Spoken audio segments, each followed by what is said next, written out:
ପରିତ୍ୟକ୍ତ ଅବସ୍ଥାରେ ଶାଳଝରିଆ ବସ୍ଷ୍ଟପ୍। କୁଢ଼ କୁଢ଼ ଅଳିଆରେ ଭର୍ତ୍ତି ଏହି ବସ୍ଷ୍ଟପ୍ ପରିସର। ଖଣ୍ଡପଡ଼ା ବ୍ଲକ ଶାଳଝରିଆ ଗ୍ରାମରେ ପରିତ୍ୟକ୍ତ ଅବସ୍ଥାରେ ବସ୍ଷ୍ଟପ୍ ଥିବା ନେଇ ଦେଖିବାକୁ ମିଳିଛି।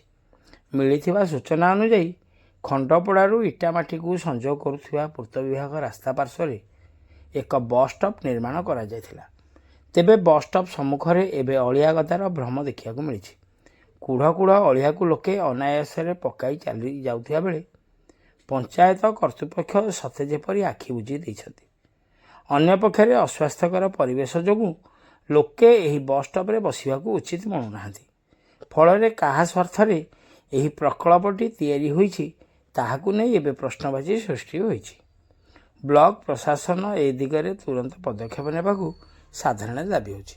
ଖଣ୍ଡପଡ଼ାରୁ ସନ୍ତୋଷ କୁମାର ସାହୁଙ୍କ ରିପୋର୍ଟ, ଖଣ୍ଡପଡ଼ା ଖବର।